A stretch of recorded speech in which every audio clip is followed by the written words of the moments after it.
This is Atomic Shinobi, and today I'm going to narrate third and final part of What If Naruto Was Banished by Minato and Became Emperor. If you enjoyed this video, please like, share, and subscribe to this channel. Now, wasting no more time, let's start the story. The village of the Hidden Leaf after 15 years. There have been better days in the village.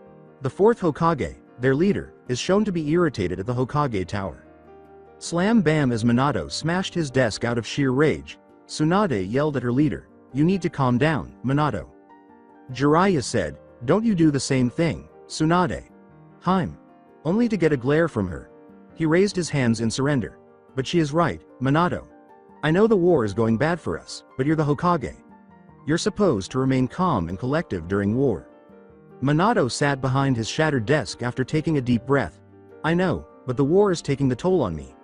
Even with my flying thunder god jutsu, I can't fight on so many fronts. We're losing too much land. There hasn't been any fighting in the Land of Fire since the First Shinobi World War I." As she bit her fingernail, Tsunade informed her, "It can't be helped." She was aware of how dire her home's situation was. "We're facing many enemies and we don't have any trained Jinchuriki to use against them.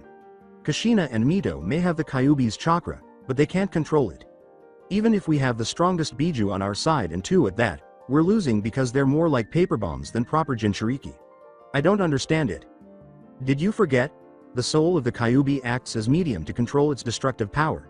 Without it, they're using all of the chakra's power all at once instead of it being fed into their chakra coils." Jiraiya reminded them of this. Then he looked at Minato. "Did you create a powerful enough seal to contain the power, so Mito and Kushina have a chance at controlling it?" He sighed. "No seals I created or Kushina created didn't have the required power to hold the Kyuubi's chakra. We fail every time we tried to control the chakra. I think it's useless to train them to control. I think it would be easier for them to send them alone on any mission to fight the enemy." Minato sighed. "You can't. Not only are they family, but that plan will fail. Shinobi with Fuinjutsu training would be able to capture and contain them after a battle. There is also the fact that they are from the Uzumaki clan. They are extremely desirable for any village." Tsunade replied right away. She was aware that sending them by themselves would save lives, but they would be exposed after a conflict. Additionally, their blood is a fact. Shinobi and Jinchuriki are best suited for those with Uzumaki blood. The enemy villages would use them as breeding grounds.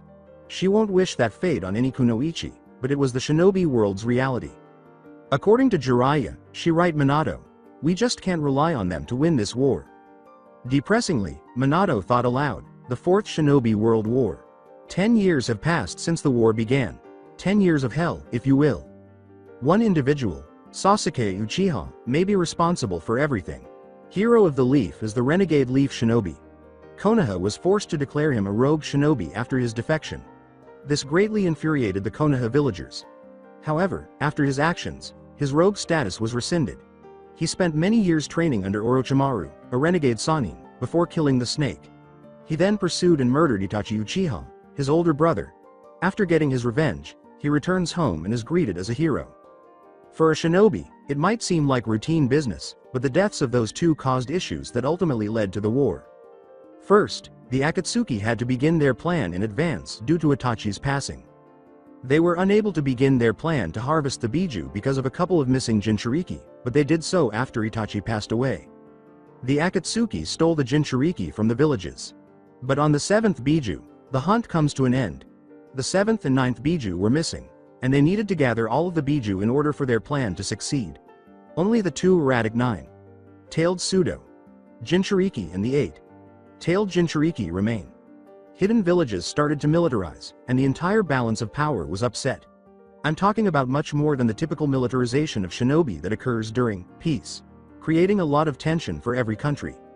Orochimaru's death was temporary. By using his numerous subjects who carry his curse mark, he eventually succeeds in reincarnating himself. He chose to exploit the world's problems after noticing them. He also militarized the village hidden in the Sound, his own country. In order to increase his power, he also formed numerous alliances with smaller countries. It was no surprise that war broke out given the accumulation of power. It was only a question of time, as everyone was preparing for it.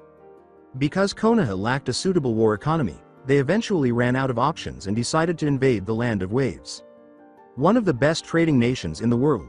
While Kumo, Iwa, and Orochimaru's alliance attacked the border of Konoha, Suna and Kiri sent aid to protect the country from the invasion. All of their actions are motivated by the fact that the Land of Waves is a neutral country that acts as a trading nation for all other nations. The other 4 of the 5 great nations could not permit this to take place. Their own economy is going to be impacted. The Fourth Shinobi World War officially started after the invasion failed. The great shinobi villages helped the Land of Waves survive the invasion, but they are disappointed that they are still neutral in this war. Suna and Kiri also maintain their neutrality in the conflict. Kiri had just ended its civil war and lacked a strong enough military to defend itself and fight a war.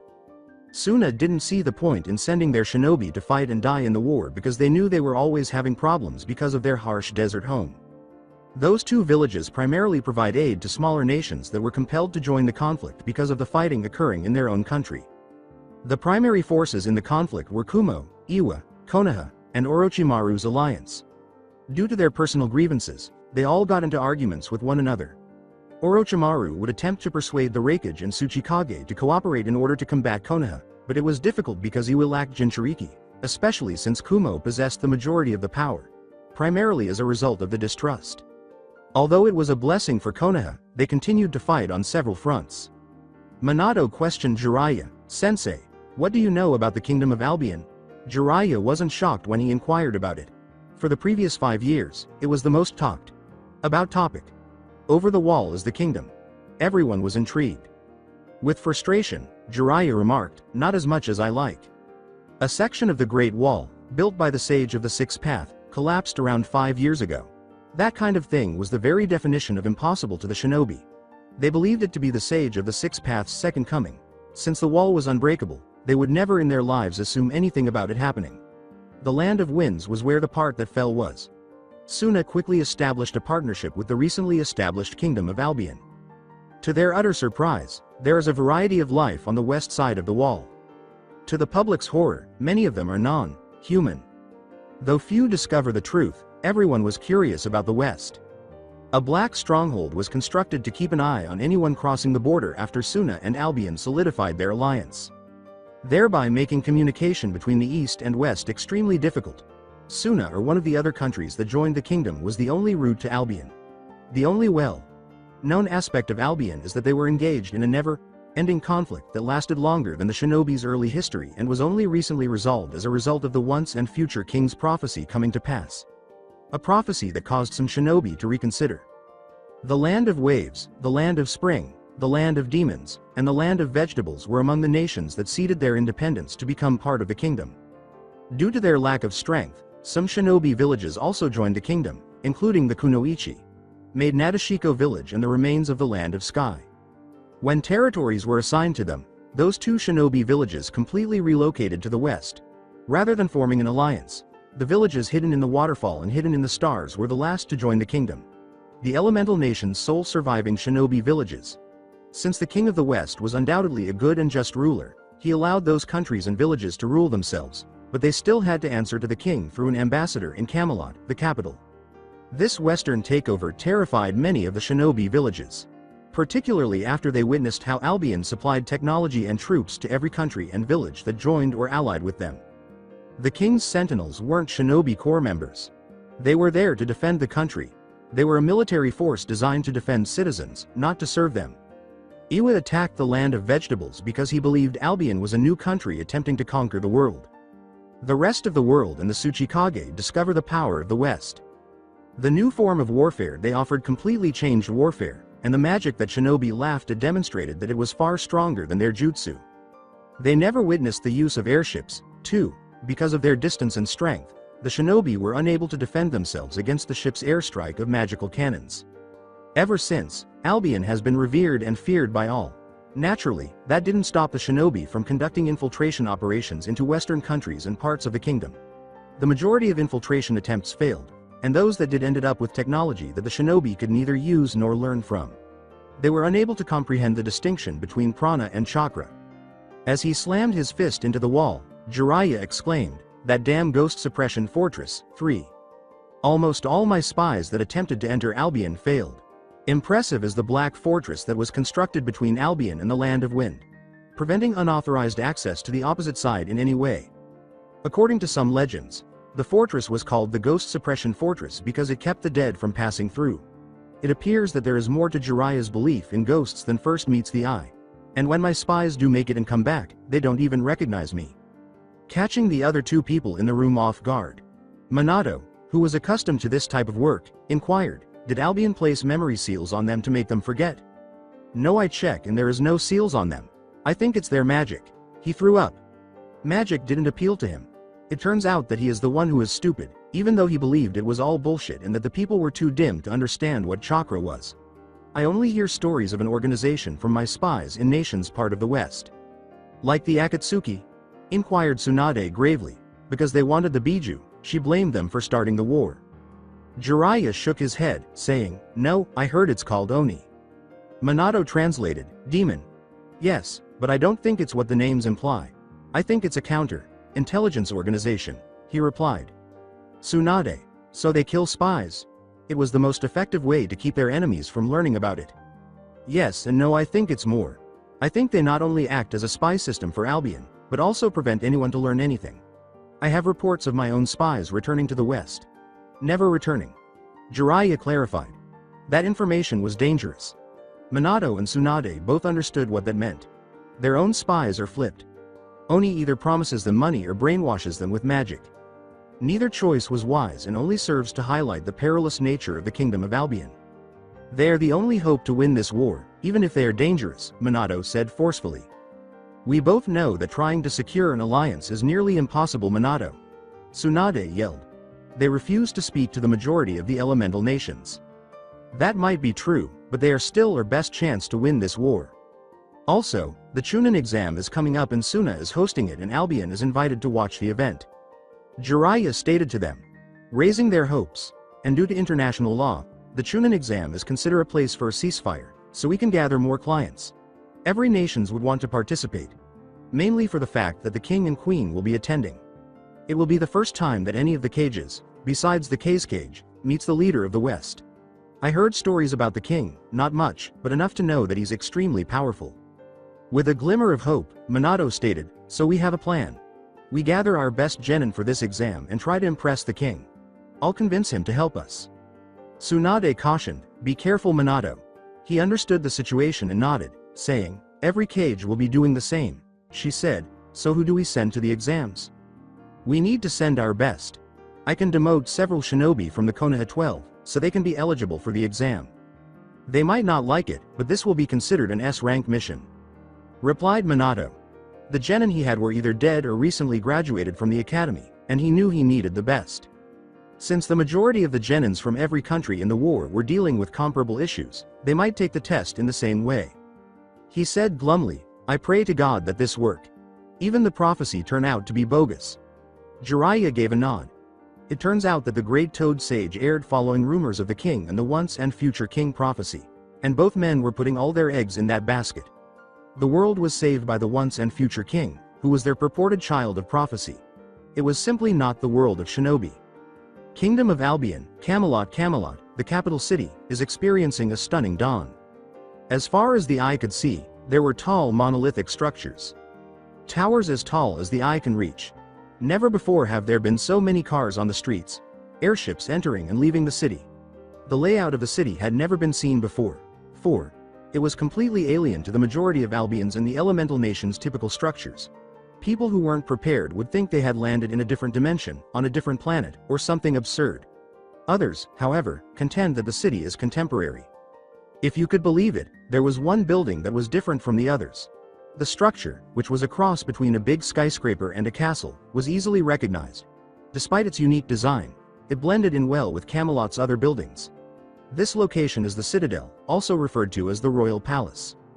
A blonde couple who appear to be in their early 20s are found in a bedroom that exudes royalty at the top of the Citadel. They were actually in their early 30s, but they are kept young and youthful by a certain magical object.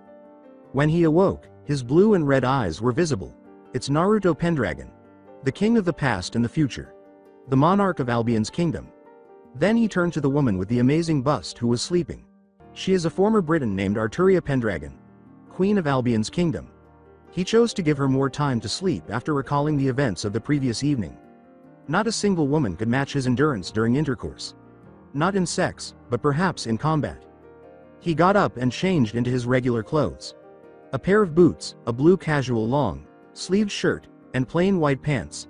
After leaving the room, he discovered a tall, attractive young woman wearing a black maid dress. She had short white hair, tanned skin, and golden green eyes. The maid dress looked much better with her figure. As he walked toward her, she grinned. And then he kissed her. Did I forget that she has a rabbit's ear shaped like horns and a rabbit's tail? Naruto parted their kiss and said affectionately, "Morning Zest." After a brief recuperation period, "Good morning, your highness," she curtsied. Why would a married king kiss a common maid, you ask? And a demon at that? The explanation is straightforward. She is among his numerous wives, because his girlfriend, Arturia, gave him permission to have his own harem. Naruto has had numerous lovers throughout his life. Because Arturia was the first to ever show him love, he married them all when he became king and crowned her queen. Although some found it difficult to accept, they eventually moved past it. The royal family now included all of his wives and their extended families. The citadel is home to the majority of them. Initially, Zest worked as a demon servant for a general of the Demon King. Zolgir is his given name, an ambitious general of the demon race. He intended to kill the Demon King, who was too preoccupied with the conflict. According to Naruto's military advisor, it would be best to let this coup take place, including the son of the Demon King, Meliodas. But Naruto went out of his way to deal with Zolgir directly because he was a knight and his honor would not permit such betrayal. Even though he aided the demon faction, their ambition to rule the world persisted. Zest was discovered by Naruto after Zolgir died. Zolgir made this in an effort to win his lover back. Zolgir kept her as a servant after failing to bring her back due to the creation of Zest. Naruto proves to Zest that Zolgir was mistaken and that she should live for herself after multiple attempts on his life. She made the decision to spend the rest of her life serving Naruto after hearing him say, "Being created by magic doesn't make you less than anyone else." Naruto asked Zest, "Are the kids up yet?" Because she and Sakura are typically the ones who look after Naruto's kids. Naruto leads a busy life and is a significant figure, as are most of his wives, making it difficult for people to get together. Mordred already left with Yan Ran already, saying that they have band practice, replied Zest. Pendragon, Mordred. Born in Arturia, she was the firstborn child of Naruto and the first princess of Albion. Although Mordred was a perfect replica of Arturia, Naruto gave her free, spirited nature. Teaching the 15-year-old girl how to be a proper princess knight proved to be difficult for Arturia. Children who trained to become warriors now have a lot of free time after the war ended. Yun Yun married Naruto, and Yan ran as her apprentice. The royal Pendragon family was close to the whole Nalan family. Yan Ran calls her uncle Naruto. Following the war and a reduction in her training regiment, she made the decision to enjoy herself. She was close to Mordred and made friends with other children her own age. They later start Girl's Dead Monster, or Girl Demo for short, and all. Girl Band, 5. The fact that the band had a real princess to help them land better gigs didn't help their popularity. Makoto has left with her mother to attend their training session. Zest finishes. Makoto Pendragon, 6, Albion's second princess. Rin Pendragon's daughter, formerly known as Tasaka. Makoto frequently wears a small hair clip and has chestnut eyes and hair. Although she looks like Sakura's and Rin's mother, she has more of a Naruto and Rin personality. Like her mother, Makoto is irritable and arrogant, and like her father, she expresses herself freely in a way that comes across as tomboyish. What truly stands out, though, are her abilities. She is a few days younger than her older sister, Mordred, and possesses magic. Her magic primarily focuses on terrifyingly manipulating electricity. Probably because her veins were filled with both Pendragon's and Tasaka's blood. Because they were conceived on the same night, these two half-sisters were born in the same week. Like her parents, Mordred rose to become a knight. Despite having limited magical abilities, she is not weak. She is skilled with the holy sword that her father, Clarent, gave her. She also picks up her mother's magic tricks and spells. Makoto, on the other hand, learns from her mother Rin how to manage her electrical power. Her mastery of electricity is on par with those who employ Slayer magic, perhaps even surpassing them. Railgun is the name given to her because of her signature move. The devastating damage caused by a metal projectile propelled at an amazing speed by electricity. A method she created with Azazel of the Fallen Angel's assistance. 7. The Angel of Fall. The fallen angel's pristine white wings turned completely black. They participated in both the Endless War and the later named Unity War as one of the factions. After Naruto started to establish himself, he was among the first faction members to join Naruto's group. At Zest's information, Naruto grinned. He laughed and said, "Thanks. The girls are definitely growing up." She also grinned. She grabbed his collar and pulled him in for a passionate kiss, saying, "They are, but do not fret. There are still many of us that loves you that have yet to bear a child. We only wait for you, Naruto," she said with seductiveness. Then she swayed her hip and walked away. For a while, Naruto was memorized. Then he began to laugh. What a woman. Naruto then moves in the direction of the teleporter, elevator. Naruto made the decision to go to the balcony on the roof. He gazed at his city outside. Naruto said aloud, "Hard to believe that this was once a wasteland." We must begin at the beginning in order to understand what Naruto meant. 15 years ago, the Unity War was the event that the history book described. Something with which he could agree. He was present for the first battle, after all. The fight against Acnologia, the world's most dreaded creature. Holy Ja City was attacked by Acnologia. Naruto and the city's defender put up a fierce fight against Acnologia. One that was regarded as a victory. A Pyrrhic victory, indeed. Many people perished, and the city was destroyed. They do, however, survive, which had never been documented before. Following the fight, all of the survivors traveled to Camelot, where Naruto returned to assume leadership of his realm. Naturally, word of their survivor got out. Because Naruto was the once and future king prophecies, the story only enhanced his reputation. Everyone in the West should pay attention to this news because it was simple. No one survives Acnologia, period. A city couldn't be destroyed by the world. Fearing Black Dragon. It had never been done before. This only occurred when Diedrich and Albion were both challenged by Acnologia. One of the heavenly dragons he could match, but not both. Acnologia's survival is a sign of immense strength. A force that caused everyone to concentrate on Camelot and Naruto Pendragon. To defend Camelot and its neighboring territories, Naruto started to muster his army. Before there were any full-scale battles, an unforeseen event occurred. As one might expect from Merlin, the court mage of Camelot. The angel faction arrived in Camelot and offered Naruto their wholehearted support. The angels went to serve God's preferred ruler, the once and future king, who was God's chosen hero to guide humanity. Angels are a special kind of being. They are beings that God created to fulfill God's will. God made the decision to separate the angels' bodies and spirits one day, leaving the spirit in the afterlife and sending the bodies to the mortal world. They were sent down to live for themselves and gain knowledge of life. Their knowledge of God's prophecy meant a lot to them because, despite living among them, they never wavered in their love for God, which ultimately provided Naruto with a strong army and supportive companions. The Devil faction was involved in the first significant conflict, excluding the Battle of the Holy Ja City. A group that originated with the angels. Devils fell, just like the fallen angels, but they grew darker and more twisted. Lucifer, the first fallen, led his followers to form a faction they would call the Devil faction. They were so powerful that, like the angels, they were able to create their own dimension. In the same way that the angels made a duplicate of heaven, they made their own version of the underworld. Alongside the rest of the race, the fallen angels resided on Earth. Due to their own internal issues, devils lacked the strength of their counterparts, demons, whom God created. Like demons, but much more, they fought primarily among themselves. Devils are creatures of sin, while demons are creatures of darkness. They became inferior to the demons as a result of their own sin. Naruto's army, the United Army, prevailed in the battle.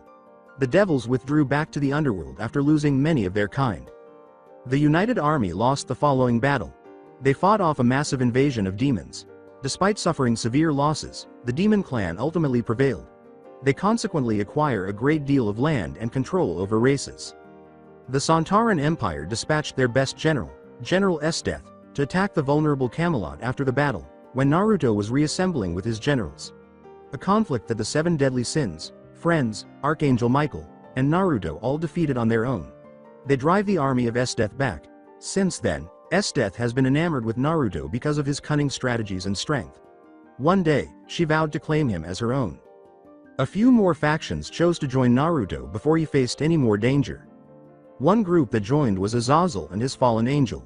Despite their fall, they still had some love for God and were angels. Most of Grigori's leadership joined Naruto's effort to put an end to the conflict because they were fed up with the fighting and the deaths. There was, of course, the hope that their father was not mistaken about Naruto. The fairies and a few additional areas that were formerly part of the Jama Empire were the other group that joined. When the capital of the Jama Empire was destroyed, the entire empire collapsed. Naruto and his generals were able to launch numerous attacks and invasions with their newly discovered strength. They struck the Devil faction as well as the Demon clan. Light magic, a type of magic frequently used by angels and fallen angels, is their weakness. Naruto spearheaded an effort to retake the remaining Jama territory that the Santaran Empire had claimed, eventually destroying the entire empire, of course, not without assistance. The assassin from Holy Jama City was confronted by Naruto. Akame was the best assassin in the empire, the demon's Akame. Murasama, her demonic sword, has the power to kill with just one cut. Because of the sword's potent curse, anyone who is slashed by it will contract a deadly poison. Akame was changed by Naruto, and she stood up for him. She fought for Naruto alongside others who were fed up with the oppressive nature of the empire. Because Naruto was able to save her sister from her deteriorating body and change her sister's mind, Akame fell in love with him during the campaign. Naruto challenges Esdeath to a single battle on the final day of the conflict with the Santaran Empire. She lost the challenge, and Naruto put her in jail. More joined Naruto following the successful battle against the corrupt empire. In reality, he was giving people hope. Surprisingly, an old friend joined Naruto, along with many other members of the Ukai faction. Naruto's first encounter with a ghoul was Tuka Kirishima. She was in charge of a sizable ghoul force that belonged to her race's reform faction. The ancient Do-Chi clans then launched an attack. The first Do-Di, a rank that makes a person a mortal god, was descended from these ancient clans. If someone had the blood of a Do-Di in their veins, they quickly gained great power. These are the old clans. Xiao Yan and his wife Xuan spearheaded the attack. Despite the fierce battle, they were able to drive them out with Yanyan's assistance. The remainder of the war would be spent in combat. Naruto eventually succeeds in transforming Xiao Yan and his spouse. Despite their upbringing, they are persuaded by Naruto that the world will change whether they like it or not. They joined together with numerous members of the Shao and Jiu clans. They soon gave themselves up. Unless they have committed a serious crime, people who turn themselves into Naruto do not die or go to jail. Although the clans were free to live and practice as they pleased, they were required to follow the rules that Naruto established. Later on, Xiao Yan and Naruto and Satanta develop a strong friendship. How these three ended up becoming best friends. The public referred to them as the 3 stars of Camelot, while their friends and family called them the 3 idiots. Battle after battle, lost, lost, lost. The conflict continued for years. Many people started to lose hope that the endless war would end. Naruto ultimately made the decision to reconsider their prisoner. Esdeath is one of the many of them that Naruto manages to flip. Together with the other reform monsters, she guided Naruto's army to victory over the Devils and Demon Clan, the remaining factions that are unwilling to change. But when the populace wanted to join Naruto and put an end to the conflict, the Devils faced civil war. The new Satan faction, whose new leaders adopted the titles of Lucifer, Leviathan, Asmodeus, and Beelzebub, joined the united army after Naruto helped them win the civil war against the old Satan faction, which wanted to carry on the battle. These 4 were: Lucifer is Sirzex. Gremory, once. Super devils are extremely strong devils. Countries like Naruto could be destroyed by his power. He became a close friend as well. Beelzebub Ajuka. Astaroth, once. He was another super devil, but his mind was where his real power lay. He and Azazel were the ones who developed the vast majority of the contemporary technology that Camelot uses today. For ghouls to consume, he even produced artificial human flesh, which was more flavorful and came in a variety of forms than real human flesh. Rising to the position of one of Naruto's scientific division's top scientists. A section that aids in the development of the educational system. Naruto created an educational system with their assistance, requiring all children to start school at age 4 and continue for 7 years. They study history, science, math, English, and other subjects there. At the age of 11, they later decided where to go. To attend a regular school where they can learn more, or training school for knights, wizards, Do-Chi, and so on. Children had the opportunity to learn about the world while being safe and content thanks to this educational system. In the Shinobi Academy, where they were primarily taught how to be shinobi, Naruto lacked this. Except for things like biology, which teaches how to kill, shinobi didn't teach anything. Asmodeus Falbium. Glacia. Labelas in the past. He is a strategic genius who won numerous battles for the new Satan faction and later for the United Army, but he is not a super devil. Leviathan Seraphal. Cetri, once. Although she is the most powerful female devil and has excellent control over ice, she was not the most powerful devil overall. Later on, she served as foreign affairs head. Later on, she would marry Naruto after falling in love with him.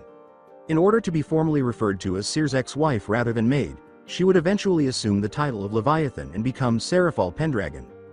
The Demon Clan arrived last. Together with his other generals, the Demon King personally led their last-ditch invasion of Camelot. In the end, the United Army prevailed after weeks of fighting that destroyed Camelot, and Meliodas killed his father to become the new Demon King of the moderate faction. Many citizens were saved by Naruto, but he was unable to defend his castle. He was forced to relocate the survivors to the abandoned villages that surrounded Camelot Castle. Things took a turn for the worse there. Acnologia appeared. Naruto forced his army and all of his friends to flee Camelot, the destroyed city, and himself. Even if Albion and Diedrich, the two heavenly dragons, were more powerful than the Black Dragon, all he wanted was Acnologia's face. Everyone objected, especially his closest friends, but Albion and Diedrich ultimately made everyone obey their king's command. Alone and up against a creature that could wipe out the entire planet. Naruto was aware that the Unity War would end with this battle. He was content. There was going to be a dramatic conclusion. Exactly as he desired. He had a real reason for wanting to confront Acnologia alone, so enough joking. Michael, Azazel, Seer's ex, and the village elders told him about Acnologia's past as a human dragon slayer. He wanted to shield the defenseless and helpless from dragons and other strong races. 8. They lost themselves to their power, though, just like the majority of dragon slayers from the first generation. They either passed away or went insane, and regrettably, Acnologia did the latter. Naruto desired to bring that brave man back to life. Acnologia had no one to protect him from. Cough cough Sasuke. And was consumed by his own strength. The conflict lasted for almost a month. The man-dragon remembered who he was and stopped fighting after Naruto struck him in the head with some common sense. There was a huge crater all around, but he was saved and later joined Naruto to help him create a better future as a good friend. At last, the war was over. After more than a millennium of brutal conflict, it was at last over. The nightmare was over. The victory prayer was answered. Finally, the kingdom of Albion came into being. Together with everyone else, Naruto spearheaded a massive westward rebuilding effort. Let's start with the enormous crater known as Camelot. Camelot and all the other ruined lands in the west were rebuilt by wizards like Zest, who possessed strong terrain magic. They began to concentrate on going forward at that point, just as Naruto had told Yun Yun all those years prior, and they did. They were all able to rebuild Camelot and move on. Better than before. The ceremony to appoint Naruto as King of Albion was held on the day that Camelot was fully rebuilt. He gave it the name, the Kingdom of Albion, because Naruto's dream was made possible by Albion, the vanishing dragon. Then, Naruto uses red to represent his knights and Diedrich as a symbol of his kingdom. Diedrich is even the basis for the Pendragon crest, which represents the royal family. After reflecting on the lengthy and violent past, Naruto uttered the words, "It's been one hell of a long journey." A woman yelled, "Naruto." She wore a red tie, a dark sleeveless mini dress with a white collar, and a red belt with red gauntlets and a red side skirt cover. Over a trench coat in black. She accessorizes it with black shoes and long black socks. This is Akame Pendragon, a young, attractive woman. Company director of Oni. Naruto established Oni as a king, reporting intelligence agency. One that collects intelligence for Naruto and keeps it out of the hands of bad actors. And damn good spooks they are. Naruto knew that something sinister would emerge during his reign and in the future, which is why Oni was established. Conflict will still arise even after the endless war ended, primarily from the eastern elemental nations. Naruto was aware that he and his family would serve as a lighthouse to give everyone hope. He would be creating a huge shadow that would help his adversary gain strength. In order to destroy anything that threatened the beacon itself, Oni, the demon, would lurk in its shadow. Akame was brought in for a kiss by Naruto. "It's been too long. You work too much. I don't get to spend time with you as much as I like." She grinned. "I know, but I won't allow anyone harm you, no matter what. Just make sure to come back home in one piece." She grinned. "So what do you have to tell me? Seeing you in your working clothes." He looked at her. She didn't look bad wearing it. Without the coat and gauntlets, it also serves as her casual attire. My agents are reporting that the shinobi are becoming more desperate. More are trying to get past the ghost suppression fortress and infiltrating our territories in the east. She told him this. Naruto roared, "Damn warmongers." He was aware that they would cause issues, even though they paled in contrast. The Chunin exam is coming up soon and Gaara invited us. I plan on dealing with them there. She approached him after giving him a nod. Then she touched his crotch with her hand. With a sensual tone, she remarked, "It's been a long time that I had any quality time with you." Every one of his wives apparently desired to have sex today. He started to remove his shirt and laughed a little, disregarding whether they were acting in public. On top of the citadel, no one would see. "No, you haven't." Suna's cage tower. Gaara, the cage, muttered at his desk, "Damn that man." Behind mountains of documents, Kankuro could only chuckle at his younger brother's predicament from the corner of the room. Gaara had to contend with the never-ending pile of paperwork that required his attention ever since the alliance with Albion began. The amount of trading and changes that occurred in his house exceeded his expectations, and the impending Chunin exam, which was held there, caused the stack to grow rapidly. He pointed to the window behind him and said, "It's not all that bad, Gaara. I mean, look at our home now." The landscape was unlike anything you would find in a desert. The village did, in fact, have vegetation, in the shape of plants, trees, grass, etc. In addition, there is a lake within the village. Naturally, they had to grow significantly as a result of this new concept of green in their sandy home. Suna is the biggest hidden village compared to the others.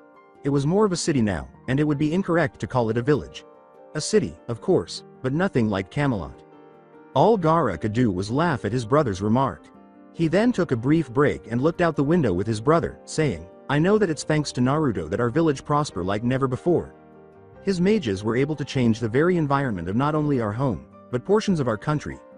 A once desert country that depended on others for the trade needed to survive. Now we have the ability to survive on our own. Then there is all the trading with Albion and their advanced technology." Kankuro went up to the vent that blew cool air into the room and said, "I'm grateful for that air conditioner machine." Something his brother wholeheartedly supported. Hell, that magic barrier over the entire village is lower the temperature to a nice 78 F. This is a pleasant, cool temperature, especially since the land of wind typically experiences temperatures above 108 F. Gaara muttered, "I'm more grateful for the forceful change to our culture." Unfortunately, Kankuro concurred with him. Gaara has welcomed them with open arms ever since Naruto tore down the walls separating his nation from the West. Following a reunion and an extensive tale, the two countries began to engage in diplomatic relations. The children's rights law is the most important. First and foremost, their culture needs to be changed to address Naruto's inability to accept the entire elemental nation's child soldier lifestyle. There was disagreement among Suna's counselors regarding this choice. Because Naruto was a WMD as a child, Gaara himself agreed with him. Some counselors had kids and didn't want them to pass away too soon like so many others had in the past. Naruto offered Suna the promise of weapons, technology, and soldiers in return for this modification. They ultimately consented to the demand because of all the advantages, including the availability of firearms, weapons that anyone could use, allowing adults without chakra to enlist in the military to protect their homes. Receptarier made pills, which are far superior to any chakra-based healing, and airships, for use in aerial warfare and transportation. But Naruto had no intention of destroying everything. Naruto offers them their method of Shinobi Academy education. Children could grow stronger and experience life as a child should because they would be attending school for longer. According to the new regulations, Shinobi Academy can only accept children who are 11 years old and will graduate when they are 17, which is when they are considered legal adults. They would be able to legally join the Shinobi Corps at the age of 17. Although many older people were hesitant about the change, it ultimately turned out to be much superior to the conventional method developed by Hashirama Senju. Every one of their genins was on par with or more powerful than the Chunin of other villages. Because Albion's educational system was more effective and humane, it was adopted as the model for the entire system. The change was well received by many parents. Kankuro asked gravely, "So who are we sending to the Chunin exam?" Akame called yesterday and told me that all the other villages are sending in Chunins and Jonins that were demoted to genin, so they can show their power to our friends, he said with air quotes. Gaara thought and closed his eyes. He then went to his desk and put his hand on a crystal ball, saying, "I expected them to do something along those lines." It was a communication lacrima, not your typical crystal ball. Crystals known as lacrima are brimming with prana, or magical energy. In the West, they have been able to turn lacrima into practical technology ever since the endless war ended. Sir Aaron, would you come to the Kingsglaive Tower? The lacrima who had gotten in touch with Aaron replied, of course. The soldiers that Naruto stationed at his village to guard it were led by Aaron. The garrison's primary goals are to safeguard the nation and village while assisting in the upkeep of Suna's latest technological developments. They were more of an emergency backup army and would not be a part of Suna's active shinobi force. Aaron was one of Albion's numerous knights. Naruto cautioned him that Aaron had the potential to be great and was a recent graduate of the Academy of Chivalry, a school that trains young people to become knights. He only asked that Gaara give him a chance. A brief explanation of knight's status in Albion. Being a knight is not an easy feat. Despite the fact that 90% of Academy of Chivalry students drop out, they were able to find other employment because of the curriculum that all schools are required to follow. One joins the Crown's Guard, the Kingdom of Albion's military, upon becoming a knight. 1. They are assigned to various Crown's Guard divisions based on their skill level, and they are typically given the highest enlisted rank and occasionally the warrant officer rank. After the call, Aaron arrived a few minutes later. He knelt down and said, Lord Kingsglaive. It was how a knight should have addressed Gaara. Thank you for coming. I'll get straight to it. The Chunin exams are coming up and I want to know if it's possible to install a DDB into the arena? He inquired. Gaara was talking about the magical barrier known as Damage Damper Barrier, which reduces all types of attacks. In order to prevent unintentional fatalities or crippling attacks, DD barriers were primarily utilized in schools, military installations, and competitions. The Chunin exam was another way of saying advertisement, but in a sicker and bloodier way. Of course, Lord Kingsglaive. It will take only several hours to properly set up one. I will only need to the level of reduction. Many of their Albion residences' opinions support this repulsive tradition. But he accepted it because Suna has changed so much. He was unable to use the DDB at the level he wanted because he was aware that the Chunin exam required a specific amount of flair. Gaara questioned hesitantly, you're aware of the strength of chakra? He knew that chakra could never compete with do-chi or magic, so it was a bit of a sore spot. Aaron gave a nod. Good. I need the level to be able to prevent any deaths from high-level jutsus. I would also need to decrease the strength of weapons of all kind to non-lethal level. He then dismisses himself to meet with mages to erect the barrier, saying, it will be done, Lord Kingsglaive. After that, Gaara sat down at his desk and got ready to start working on all the paperwork again. I'll send in members of Scorpion. This statement caught Konkuro off guard. The Scorpion is a select group of Academy students who demonstrated exceptional ability to be permitted to take part in shinobi missions. They learned something else from Albion's educational system. Konkuro wasn't entirely convinced by the concept. Are you sure? I trust your judgment, but they are Academy students. Sure, they have some experience, but still students. They weren't yet a member of the Shinobi Corps, but it made sense because they were the best of the next generation. On the other hand, they might be given a mission to participate in the forthcoming event. They will be facing up against war-hardened shinobi. That is why the DDB is going to be installed. I have faith in their strength. You cannot deny their strength, replied Gaara. Konkuro was unable to dispute their authority. They would readily be eligible for Jonin rank if their power level were compared to their previous system. Their power demonstrated the efficacy of the new educational system. An improvement in morale, strength, and above all a life. The Chunin exam's purpose is to showcase the next generation's power. The other villages are using this chance to showcase their current generation's power to Naruto and Arturia. I know it won't impress them, but that won't stop the other cages. Gaara nodded in agreement. So, like what Naruto says, trust in the next generation to do what is right. He intended to rely on Scorpion members to introduce the new Suna to the other elemental nations. I'm going to trust you on this, little brother. Thank you. I still have several stack of paperwork to finish and the Genin teams will be arriving in a few days. I must prepare housing for them and any chance that they may sabotage our home. You're on a time limit then. Hee. I guess I'll tell you a secret that Naruto told me to keep as long as possible. Konkuro laughed. All Gaara did was raise his imaginary eyebrow. Naruto told me that he uses one of the very few jutsu that he knows to finish all of his paperwork. The Shadow Clone Jutsu. Clones apparently sends back memory to the original, so having clones do paperwork isn't much different than doing it yours. A sand wave appeared behind Gaara. After witnessing his irate brother, Konkuro made the reservation. Gaara remarked grimly, that bastard. A few days later.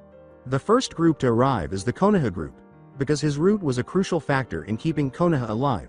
Minato, Kushina, Tsunade, Jiraiya, and Danzo made up the group, accompanied by a Konoha shinobi escort to keep the VIP safe.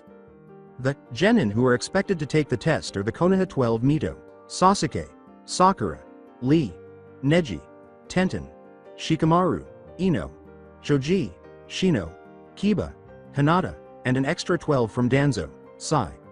All of these genin participated in the ongoing conflict. Their power will be far greater than that of the typical genin. They had something planned. Now that the large group can see the village buried in the sand, Kushina remarked, Suna truly has changed. Kiba yelled, what kind of buildings are those? And gestured to the few skyscrapers, without the village's emblem serving as the Cage Tower, that is. Nearly everyone nodded in agreement when someone said, that thing is huge. You can touch the heavens if you get to the top of it. The only clutch Danzo has is Kane Harder, envious of their newly acquired authority. After stealing everything we can from this worthless village, Konoha will soon be the strongest instead of the weakest, he thought gloomily. He intends to make the most of his time in Suna by utilizing all of his plans. Jiraiya asked his pupil in a whisper, can you feel that, Minato? Minato replied, yes, but I can't tell what it is. As he recalled all the failures to obtain information on the West, he told him, I think it's one of Albion's magical barrier. I felt this in all other nations that joined that kingdom. They will be watching us closely. As being here days before the exam is very irregular. Cages and other important figure arrive on the last days of the exam. Yes, but I believe that the other villages will do the same as us. If you failed to gather information on Albion, then there is no doubt in my mind that they too failed. We will be seeing the others soon with the same purpose as us. Minato nodded in response to the statement, gathering information. Eventually, the group reaches the village gate. The entrance was now a lovely gate with lush greenery to greet visitors rather than a hole in the wall. Minato sees a few people, including the youngest Cage ever, waiting at the gate. None of them appeared unhappy to see them. Minato attempted to win him over by saying, Cage, Dono, I see that your village has prospered under your reign.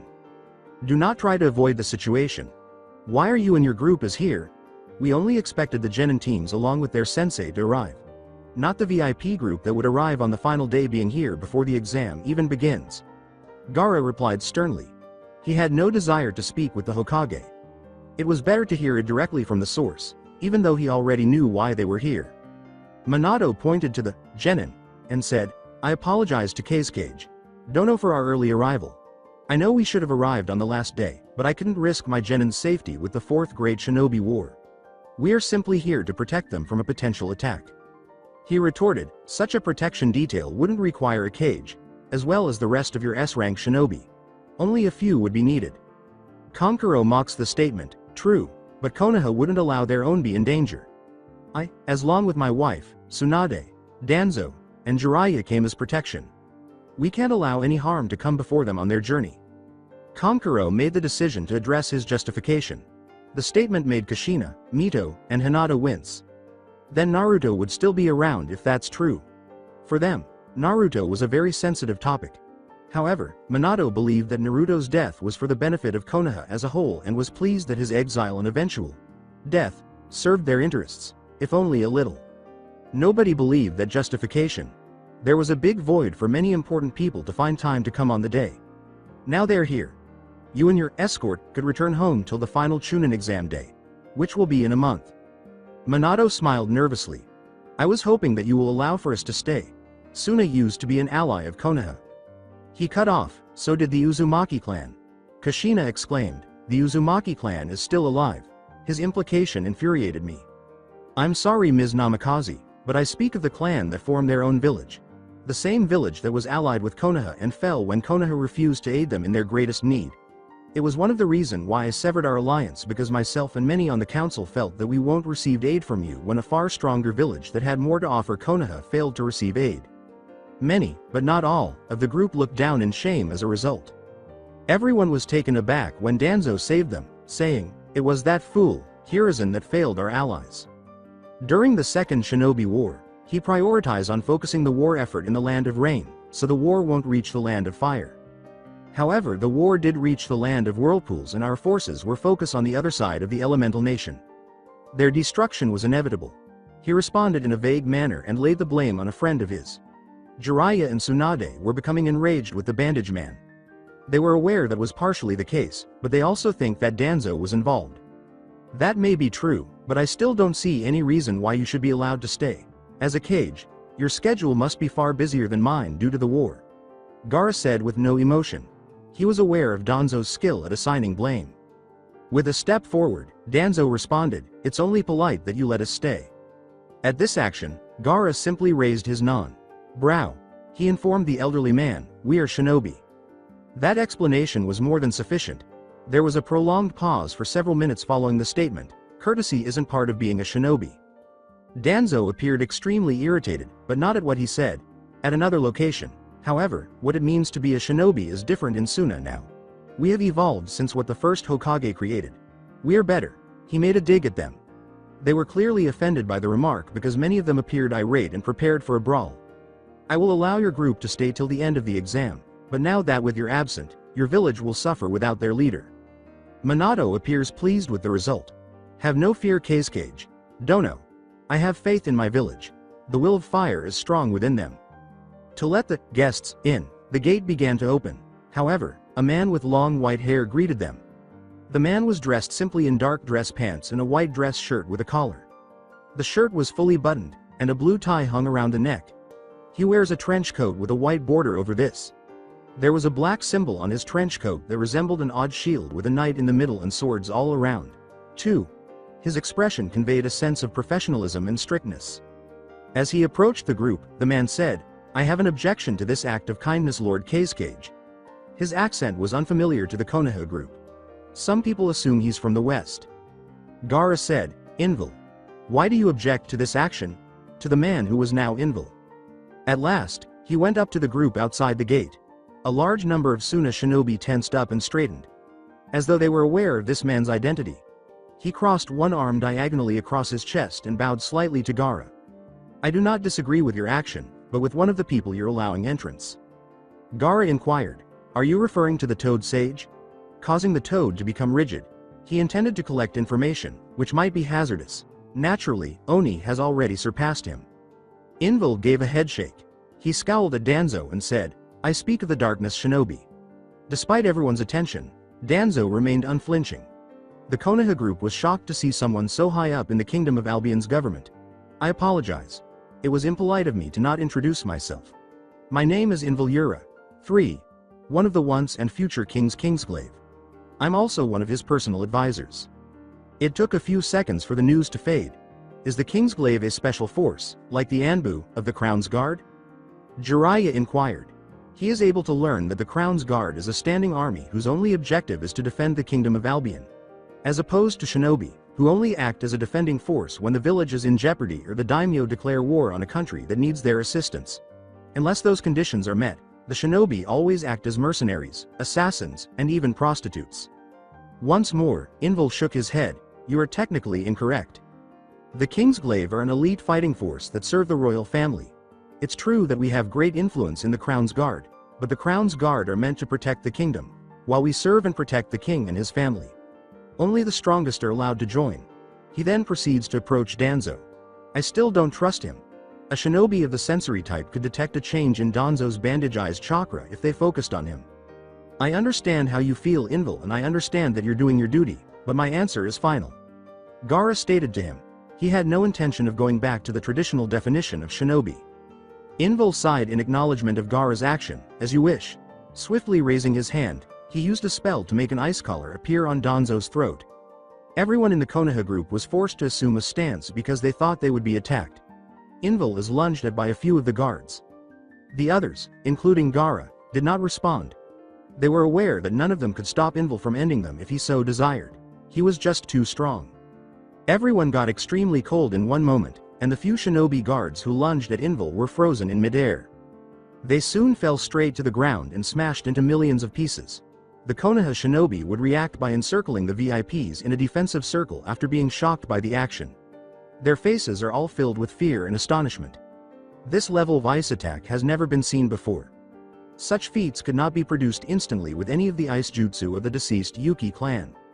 However, Invil remained unflinching throughout the entire counterattack. It appears that he anticipated this.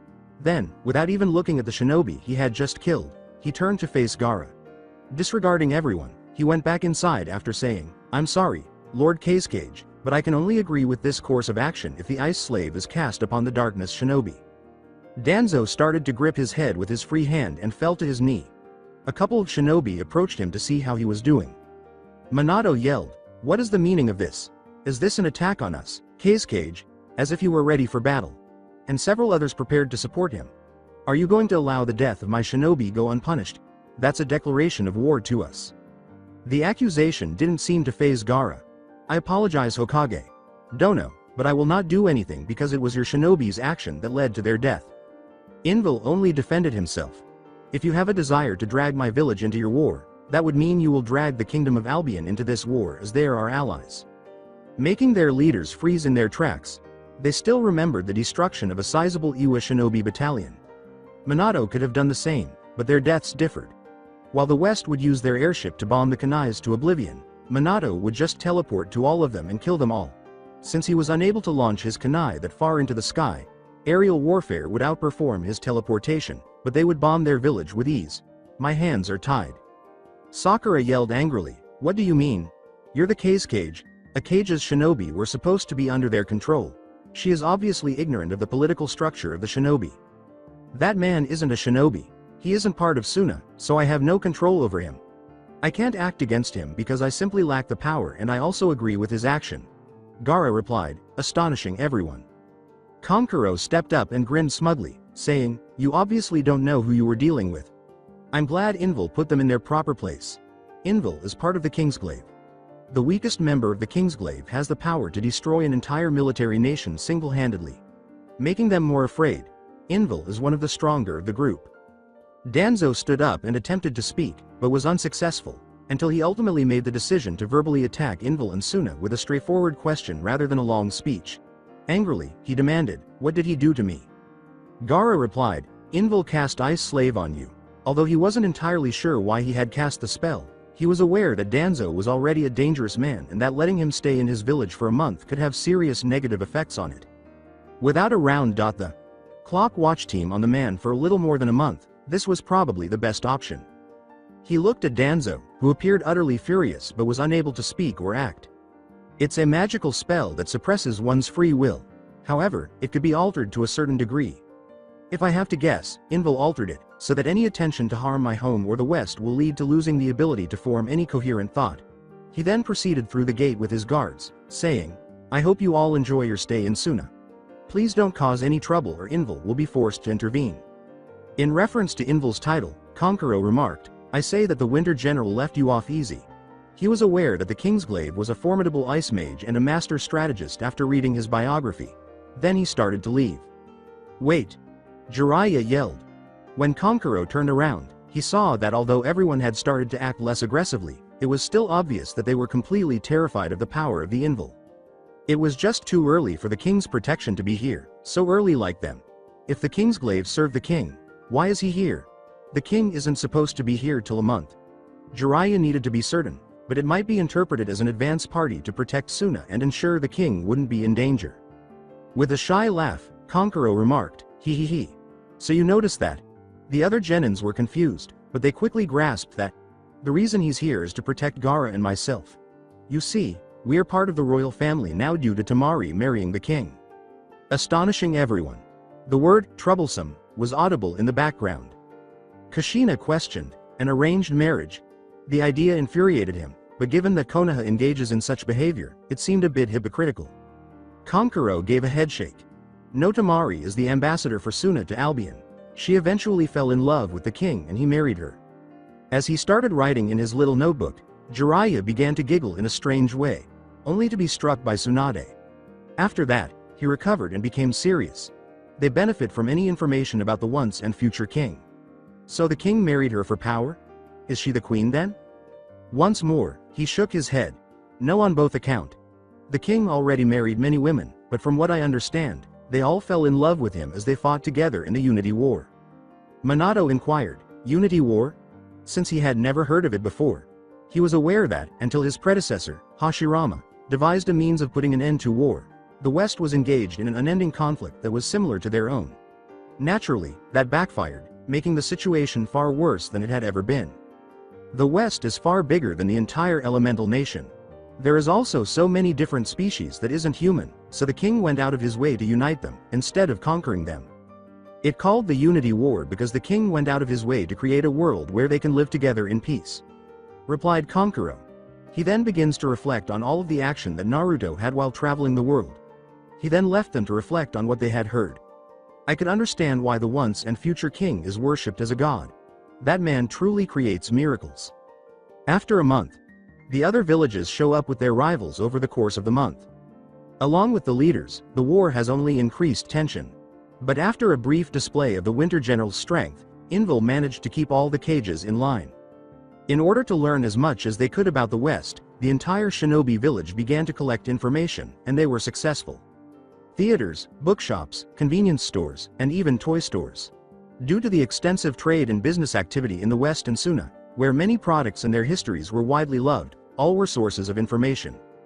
All in all, this would be a pleasant vacation if it weren't a mission for the shinobi of other villages. One individual, on the other hand, was furious about the situation because he couldn't do as he pleased, and his inability to get rid of a particular ice collar only made him despise the West more. The day after receiving the ice spell, the irate man left because he was fed up with being powerless. The cages and other elite shinobi, however, were highly dubious of the information. It sounded like a fairy tale, with discussions of demons, devils, angels, yokai, ghouls, and much more. But when a few snake men appeared in Suna, everything changed. Frightening and startling a lot of shinobi. That scares them more, even though it seems like they had truth in them. They were plotting to control a god, and all the stories sounded like conflicts between gods. The Chunin Exam is, understandably, what shocks people the most because, typically, the home village has the most genins on the test, but there were only a dozen shinobi, all of whom were academy students. Naturally, they were told that all of these students belonged to the Scorpions, an elite group of students. Because of their age, they are looked down upon and teased by all of the other shinobi who took the test. The majority of the students were 16 years old, but according to the standards of the shinobi system, you should be a Chunin by then, but they were still students. The top students were incensed, but they knew it was superior to them because of their training. All they lack is experience. Something that they were only given while being watched. They were all shocked when the exam began. All of the Scorpions passed the test, but some of their own students died and others failed. Hell, with so many genins passing, this year's final was sure to be the biggest. The king and queen were supposed to arrive today, and the finals were just a few days away. Since they would be arriving by car, that meant there would be a huge crowd on the main road heading west. Everyone was eager to see the Western king and queen. Since they were not permitted to attend the Suna greeting party, which included Gaara, Kankuro, a few significant Suna members such as the elder siblings, a few knights of Albion, and Invil, the other cages and shinobis were naturally present in the crowd. Everyone could see an object that was trailing dust on the horizon. Because the crowd didn't know what they were, the object caused a lot of confusion. But Kankuro and Gaara recognized them. They were a car, a type of vehicle. These were widespread in Camelot and other cities, and they were typically used for public transportation. But this was no ordinary car like you see every day.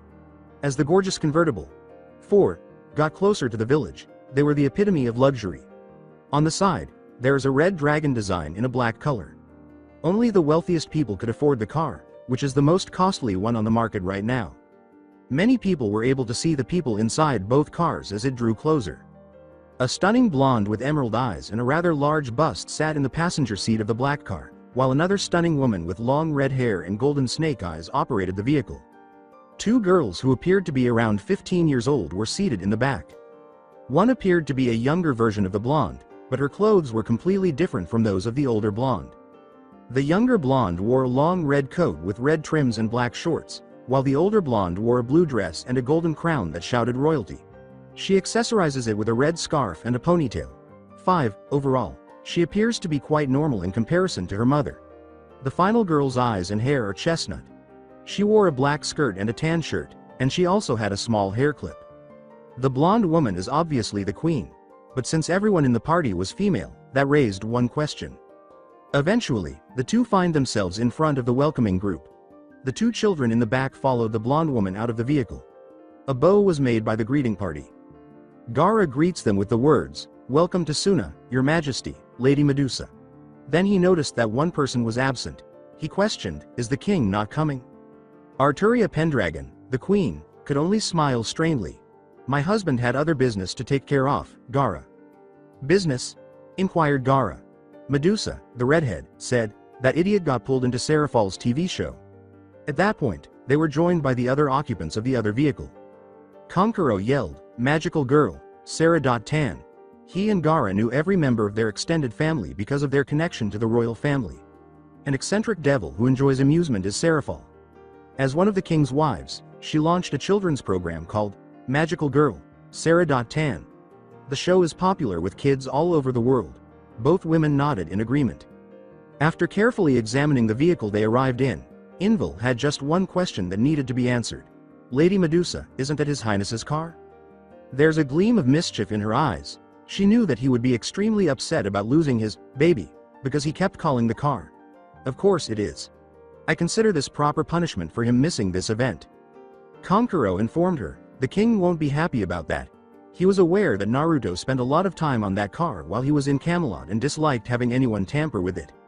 Shouted by the young blonde, ha, as if father would do anything. Invil walked up to the other girl and bowed to her, saying, Princess Mordred. Princess Makoto. He also bowed her neck. Mordred greeted him casually, sup Invil. Unlike her sister, Makoto greeted him with dignity, saying, Lord Invil. Arturia declared as she began to enter the village, I think it would be wise to continue this inside. The group then started to follow. Medusa throws the Invil keys. She laughed and said, try not to scratch the paint. You wouldn't want my husband angry. Because he loved his entire family, Invil would not take the king's anger seriously, even though he knew it would be high. With a sigh, he gave one of the knights the keys so they could carry it to a safe place. Throughout the entire conversation, the audience made every effort to get their attention, but they were obviously disregarded. When the shinobi improved their hearing, they were able to hear. The crowd starts to thin out. The hotel room in Konoha, the Hokage and his spouse are present in the room, as well as Jiraiya and Tsunade, their teachers. Before the big day, the other Konoha shinobi were either lounging outside or in their own rooms. They probably set an example for the other cages. Since the information gathering when the royal family arrived was unsuccessful, Minato asked the group, was there any information that you were able to gather? Jiraiya appears serious. Not as much as I can. Any information I look for directly on the king is missing. I can't even find his name except for the name Pendragon. I researched it, it was given to the king about he took over Camelot. Jiraiya was grumbling. It seemed as though the village didn't have any information about the king other than stories about his might. He speculated that Oni was involved, but that only made him sick since it would indicate how strong and effective they are. I only found some very questionable information. He then produced a book bearing the logo of Kingsglaive. After opening it, he showed the group the page. The man in the photo was the same one they had just seen. His name is Xiao Yan, head of Clan Xiao and a powerful Do-Chi fighter. Confused, Minato questioned, Do-Chi? Don't you mean magic? Once more, the instructor shook his head. I thought so at first. Magic is considered the spiritual power of an individual, while Do-Chi is considered the physical power. However, both crosses over to each other during my research. It's all very confusing if you ask me. It sounded like chakra, but it's clearly not. He then turns to Tsunade. He was aware of what she would seek. Tsunade, a medical shinobi, devoted her time to learning as much as she could about the power of the West. Particularly the ways in which specific energies, such as chakra, influence the body. I haven't spent enough time to get a complete understanding, but I understand the basic of each. I can see some similarities to chakra. Magic works similar to how chakra works. Mages have a magic container in their body like our chakra coils. Then they use a thernano or magical particle energy to fuel their magic spells like how we fill jutsu with chakra. The only real difference is that chakra is physical and spiritual energy of our body, while magic is purely spiritual. Jiraiya asked, how come it's so powerful? He was defeated by their mages after his brief encounter with Oni in the elemental nations and his attempt to sneak into Albion's lands in the east. Only his familiarity with such circumstances allows him to escape. I can't be sure, but from what I read, the physical energy weakens the spiritual energy because spiritual energy is too much for us to handle. On the other hand, mages are able to handle that power, she grumbled. Minato's face then brightened. He was already considering how this knowledge could help save Konoha. If that's the case, that means we have a chance to use magic. If we can learn to separate our spiritual energy from our physical energy, we can use magic. Tsunade gave a headshake. Don't get ahead of yourself. It's not that simple. If we are to do that, we'll get a powerful genjutsu. What do you mean, Tsunade? Sensei. You said magic is purely spiritual energy. How come will we get genjutsu instead of magic? Asked Kushina. Because it's been done in the past. Anytime we use purely spiritual energy or yin chakra, we get powerful genjutsu. It's not magic. I think it's because of our chakra coils. I believe that our chakra coils forces a small amount of physical energy, or yang chakra, into the jutsu, so our body won't be destroyed. It must be an automatic defense part of our chakra coils. Upsetting every one of them. The fact that she couldn't learn magic made her sad too. Moving on. Do-chi is actually a lot more like chakra, but the foundation is completely different. It does use physical energy more, but there is a connection with the soul, not the spiritual energy. By training the body, you train the soul, hence becoming very powerful. It's an indirect way of combining physical energy with spiritual energy. Then there is the power level system and skills of theirs. Apparently there are levels and sub-levels for a Do-chi fighter. You start off as a beginner. After training, you would have to level up 10 times, then you would reach practitioner. That's where you can start using the power. After ascending to the next stage, you would get an immense boast of power and a new skill. Could be forming armor with your Do-chi, forming wings, teleportation and so on. A lot more complex to her. In addition to spiritual training, you need things like body condition, meditation, and a connection to nature and life. All things considered, it was comparable to senjutsu training, but much more challenging and advantageous. Let's get back on track. Xiao Yan is currently the leader of the entire Kingsglaive because he's at the highest level of a Do-chi fighter, Do-god. Something that I don't buy until I see proof. The kids seem weak to me. However, the book talks about him being on the same level as the king in terms of power. Minato inquired, how powerful is the king exactly? He grimaced at the question at that point. According to a few other books, there was a battle between the king and a guy called Annalia. Xiao Yan and a few others are about the same level as the king and Annalia. The two fought on the last several days of the war. He then turns to Tsunade. Tsunade, do you remember that massive earthquake a few years ago? Yes. It killed many villagers and shinobi. We weren't the only one affected by it. The entire elemental nation was affected. It's a mysterious event. The entire elemental nation would be hit with a big earthquake and end after an hour or so. Then we would be hit with another. It went on for a week. Why does that matter? Her gaze widened on him. She fervently hoped he wasn't hinting at her thoughts. Because according to the book, that earthquake affected the entire West as well. It affected the entire world. An earthquake of that magnitude would have a profound impact on the entire planet. According to the book and a few other sources, the battle of the two happened when the earthquake started. There was silence for a minute. Tsunade slammed her fist into the table in shock and exclaimed, "That's impossible. Shaking the entire world because two people fought is simply impossible. Even with all the bijus together, they can't perform such a thing. Destroy a country, but not causing an earthquake on a global scale. Not for an entire week. Even if that was true, a battle with two powerful beings can't last that long. My grandfather and Madara's battle only lasted 3 days and only created the Valley of the End. There wasn't any natural disaster that came with their battle." Her denial gave the other person a deathly chill. Two people present. When her grandfather fought Madara and the Nine Tails, she refused to accept that anyone was stronger than him or that a battle was more devastating. Because of his immense power and destructive potential, Hashirama was revered as the shinobi god for a reason. If everything she heard was true, what would the king think if he was a god? There was silence. Nobody wished to carry on the line of thought. If they did, it would only get worse. Jiraiya wanted to change the topic, so he asked, "Who are the children?"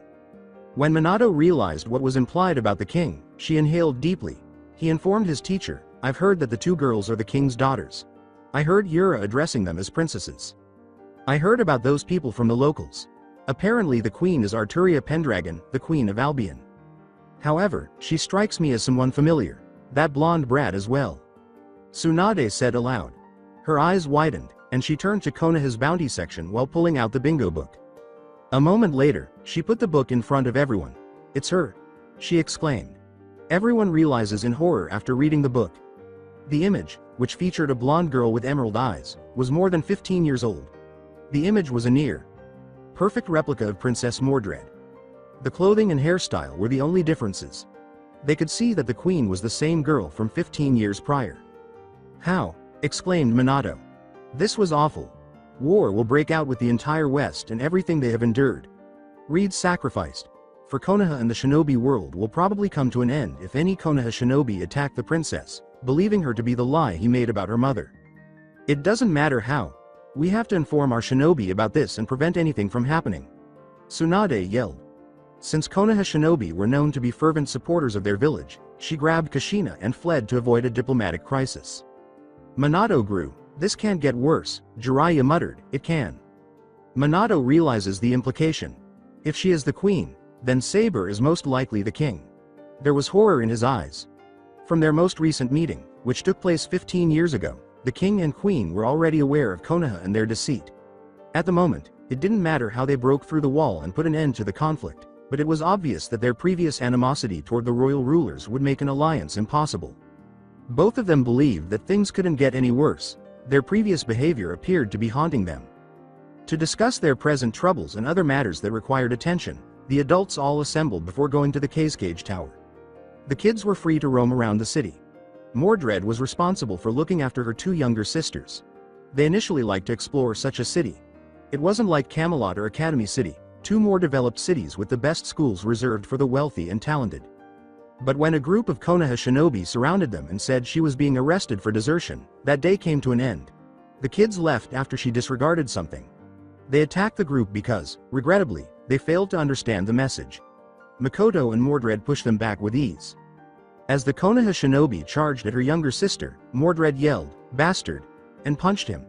You think I'm going to let a scum like you hurt Makoto? Naruto always urged her to support her sister during the war when she was a child. That it is her responsibility to keep her younger sister and any future siblings safe. Therefore, one of the worst things someone could do in front of her is to attack her family. Stand down, traitor! Exclaimed one shinobi. Father was right about you guys. You're too stupid to alive, she exclaimed, calling forth a big, red-handled, two-handed sword. Despite her size, it was impressive that she could wield such a large sword in one hand. Capture her, commanded the leader. Mordred continued to grin. She called out, Makoto, to her. Stay back, she did just that. Makoto was aware that her older sister was a beta, well, more accurately, extremely bloodthirsty. She ended up fighting and killing at a young age even though she never participated in the Unity War. Naruto helps her deal with that issue by teaching her the value of life and the reasons it should be preserved. And killing people was never acceptable to her. Yes, she was beating them up, but she couldn't accept killing, so it was sweet that her older sister was doing something she wasn't prepared for. She used Prana Burst, a technique her mother created that allows the user to fill themselves with prana, which would exponentially increase their all-around strength, to quickly and easily cut them apart. The survivors began to retreat, asking, is this all y'all are capable of? Some appeared to get ready for a jutsu, but everyone turns to face the voice and asks, what is going on here? It was the mother of Mordred and the Queen of Albion. The aura emanating from the regal woman caused the audience to automatically bow to her. She spoke in a neutral tone and had an emotionless face, but her eyes were a lion's rage. After a few days, Konoha had to deal with the queen's anger following the attack on the first princess of Albion. When she alluded to recalling their previous relationship, she insulted them for their lack of discipline, lifestyle, and past actions. She also shared her general opinion about the Hokage and his shinobi. The most horrifying thing the Konoha leadership discovered was that she did it in a composed manner and with an expression devoid of emotion. They experienced all of the rage, but she never showed it before. Konoha had to decide between being imprisoned by their Hokage or paying a hefty fine. The decision was self-evident. Since it was clear that Albion would probably go to war rather than make an alliance with them, the other village was pleased by the event. The Chunin Exam final arrived now. Arturia and Medusa were seated next to Gaara as the cages occupied the cage booth. With the exception of the Hokage, many of the cages talked to the Albion group in an effort to learn as much as they could. They informed them of the Unity War and their place in the kingdom, shocking them by revealing how crucial each of the four was to the whole. The Mizukage, Mei Terumi, a fellow redhead, called out to her, Lady Medusa? Medusa turned to her, looking bored. She was not impressed by the finals. They performed a few dazzling moves, but they lacked the actual force to be thrilling. Are you an Uzumaki? Caught everyone's attention, with the exception of Arturia and Gaara. She believed that she was Uzumaki because she believed that they might have gotten over the wall using their Fuinjutsu, but she wasn't positive. Red hair is a rare trait and it was known to be an obvious feature of those with Uzumaki blood. To establish such a connection, she needed only Medusa's hair color. All she could do was laugh arrogantly. Don't compare me with someone so weak. Minato gave her a narrowed look. In essence, she was insulting his wife by calling her weak. Before Minato could express his thoughts, Inoki informed her the Uzumaki clan was anything but weak. It took the power of 3 nations to destroy them. He whispered, "You kids don't respect the elders." He respected them despite the fact that his village was one of 3 that participated in the destruction of the Uzumaki clan. She responded slyly, "Oh, so a child thinks he has a right to lecture me." He yelled, "Do I look like a brat?" at her. He whispered, "How disrespectful." Before he could reply, he said, "Agreed. You're quite disrespectful." She became radiant. After the light went out, the mouths of the 4 cages fall to the floor. She had a snake's lower body. "Do not think that I'm a human. Don't let my appearance fool you. I'm the queen of the Snakemen tribe. I choose to look human because it's a sign of power for my kind. I reach to a level of Do-Chi where I'm able to alter my appearance instead of disguising it like your kind." They gave her statement a nod. They didn't think she was anything other than human. They were shocked because they couldn't fathom love blossoming between someone other than their own species. After that, the 7 keep watching the finals. Every one of the cages would inquire about their homes or feelings regarding their villages. Arturia took it in stride. Her home is portrayed as a utopia while avoiding too much detail. The cages thought that the Genin battles went pretty well. Although they came close to defeating their opponent, many of Suna's Scorpion students lost their battle. Everyone could see it, and it was disheartening because students who had never fought in a war nearly beat a veteran. The daimyos started planning to establish ties with Suna, shinobi after realizing their enormous potential. 6. Regarding the ongoing conflict, Arturia remarked, "That boy has no honor or respect for his opponent." It was between Gaara's adopted son Shinki, 7, and the final Suna student. Despite being adopted, he is well liked in his home and welcomed in the West by Naruto, who regards him as his nephew. Sasuke Uchiha, a Konoha native, is his opponent. His arrogance will be his downfall. He has too many openings and isn't taking the match seriously. "My nephew would hold the advantage in the opening of the battle," she evaluates. "I agree with the other cages a lot. It was expected that they would fight students because they knew the last Uchiha was experienced and strong, but in the shinobi life, one moment can cost you your life." They could tell by looking at Shinki that he was very skilled and had a lot of power for his age. While his opponent was ignoring what he thought would be an easy victory, he was closely examining his opponent. As anticipated, Sasuke opened the battle with a flurry of shuriken. Shinki blocked it by lifting his iron sand. Shinki began to shoot Sasuke with his iron sand. Sasuke continued dodging to demonstrate his superior skills because he could easily avoid them. But that would turn out to be an error. Shinki was planning his assault so that Sasuke would leap into the location he wanted, an area prepared to trap him with iron sand. Sasuke was unaware of what was about to happen because he never used his Sharingan. In an instant, an iron dome encircled him. The dome started crushing him before he could react. "Ah!" He let out a painful scream. Lighting only started to tear the dome apart a moment later. Sasuke was hurt, but he managed to free himself with ease. As he charged at Shinki and unleashed a flurry of slashes from his sword, which was encrusted with his lighting chakra, his eyes roared in rage, the Sharingan flaring. Although none of the attacks were fatal because of the DDB, it was an unpleasant experience. Despite Shinki's best efforts to resist, his body could only withstand so much electrical shock before collapsing. The referee was about to announce the winner when Shinki passed out, but Sasuke grabbed the boy by the neck. A Chidori in his free hand is prepared to kill him. "Stop!" yelled the referee, only to be disregarded. Next, Sasuke points his arm at Shinki's heart. But he could feel a tremendous amount of light entering his body. Sasuke leaps back as the jutsu fades.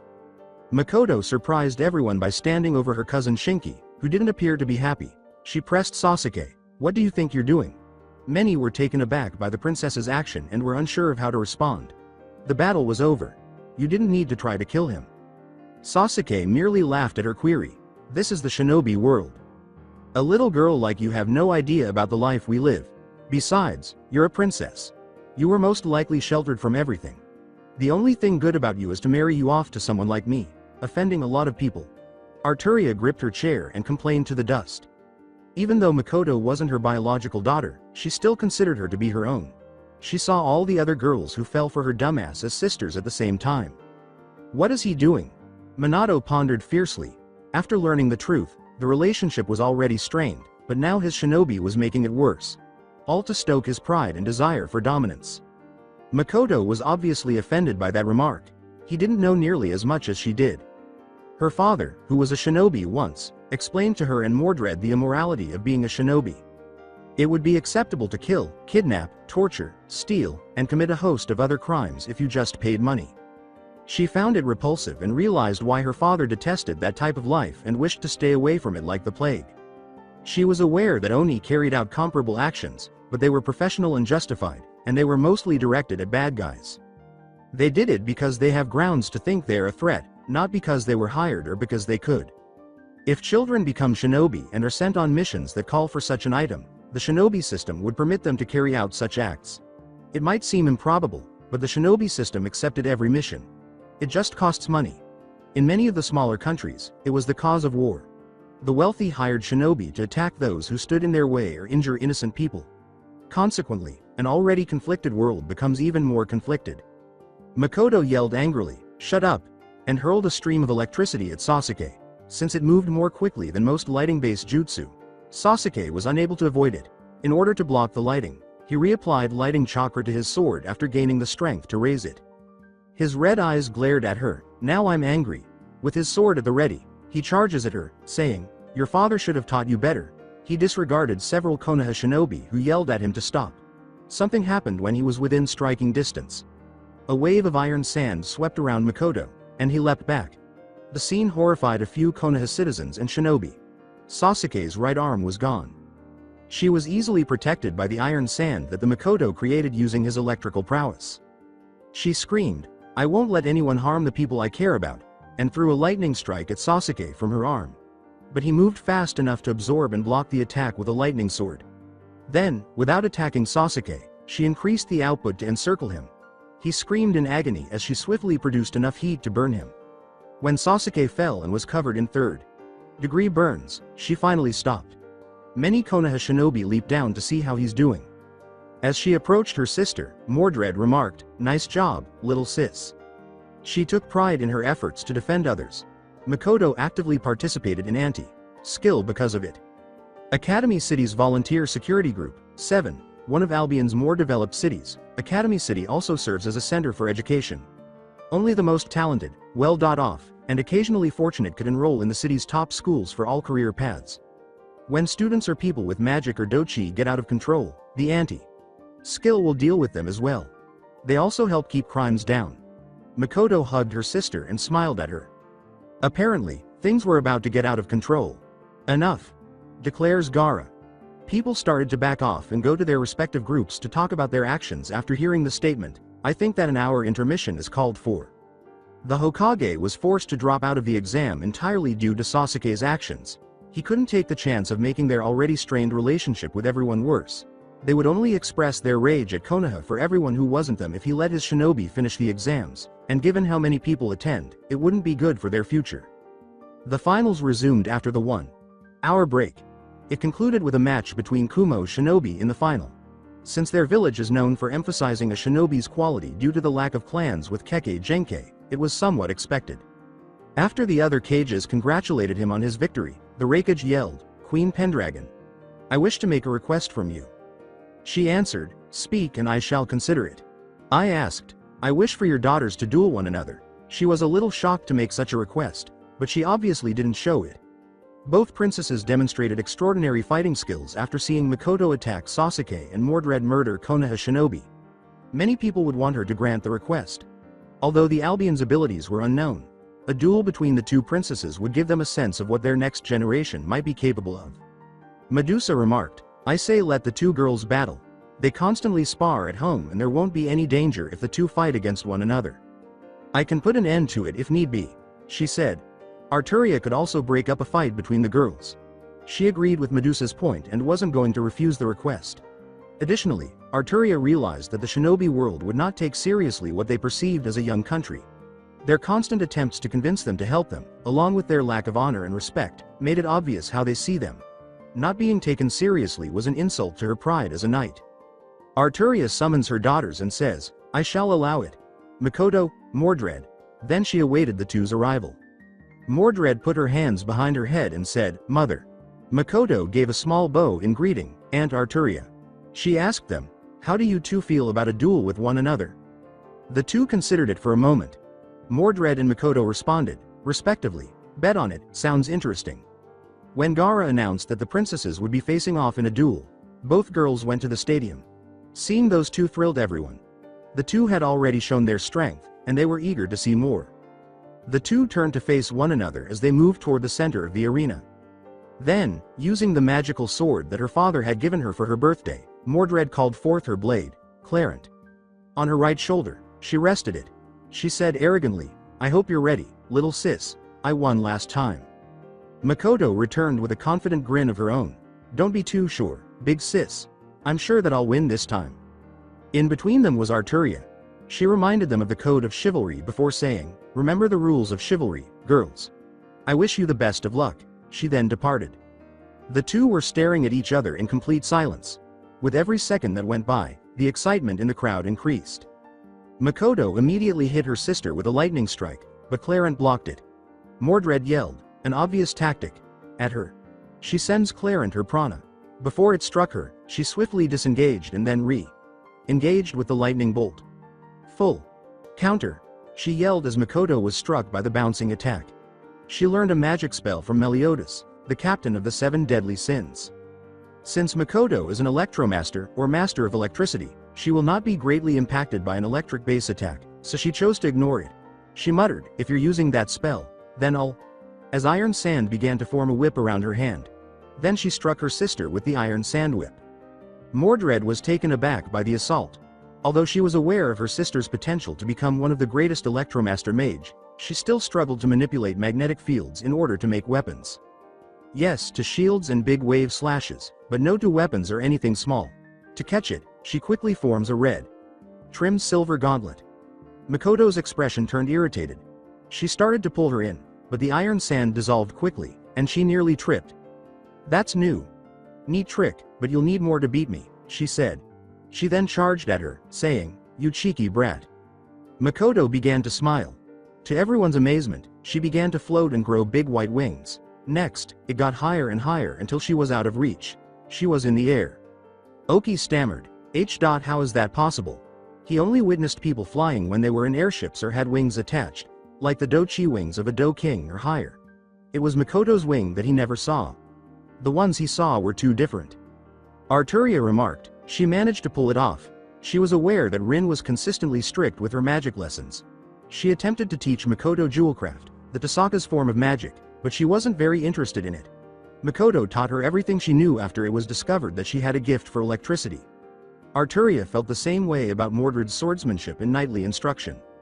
To her, Inoki called, "Your Majesty." His understanding of magic and Do-Chi was incomplete, so he asked, "Why are her wings different? I only know that flying magic will produce wings, but those are unlike all that I have seen." The power over electricity is powerful, yet difficult. If one knows about lighting magic and science, then many doors are open to them. Makoto was taught by her mother and a few others to harness both her ability of lighting, electricity and science. Those wings are a visual aspect of her flying ability.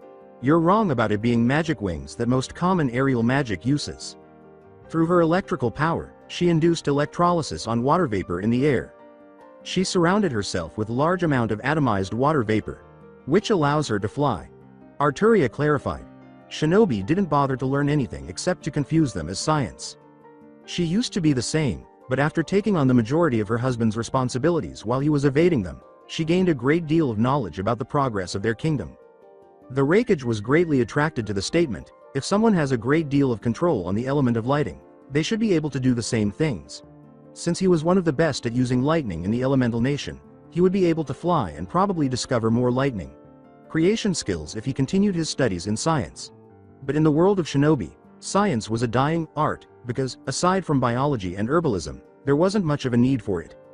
Makoto created a sword out of iron sand and caused it to vibrate at a high frequency, giving it a chainsaw-like appearance.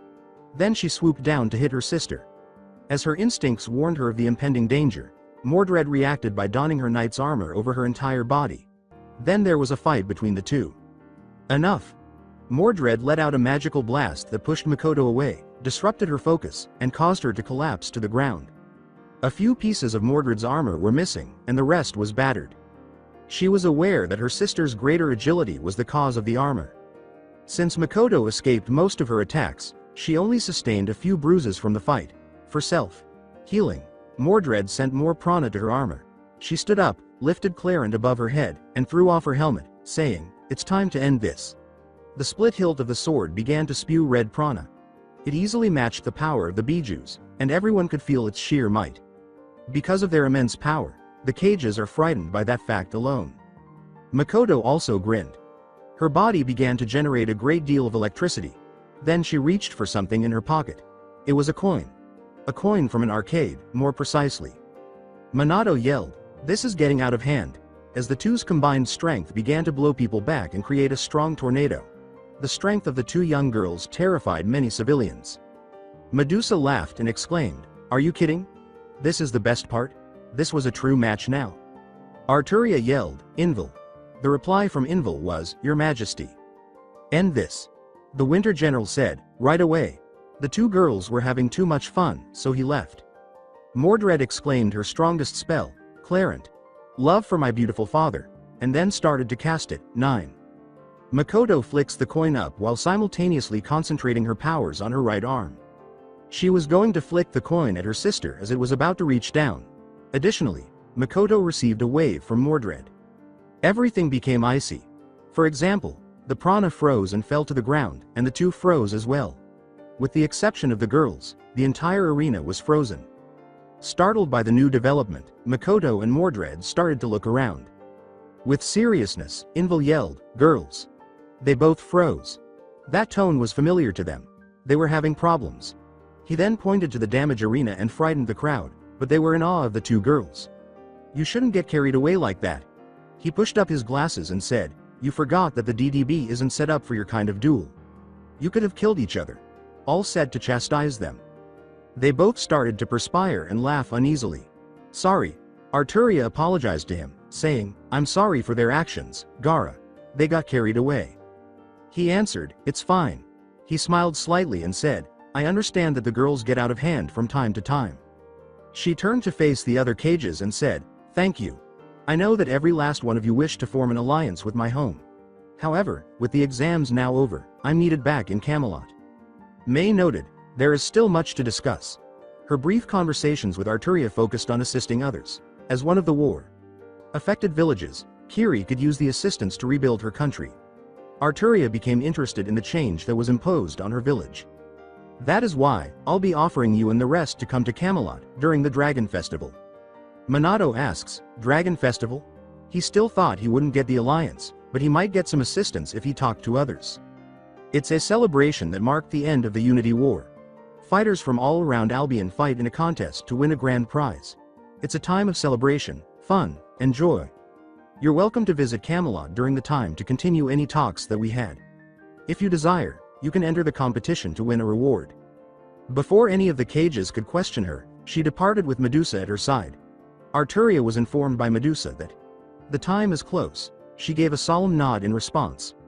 Arturia replied, "Naruto will soon have to confront his past."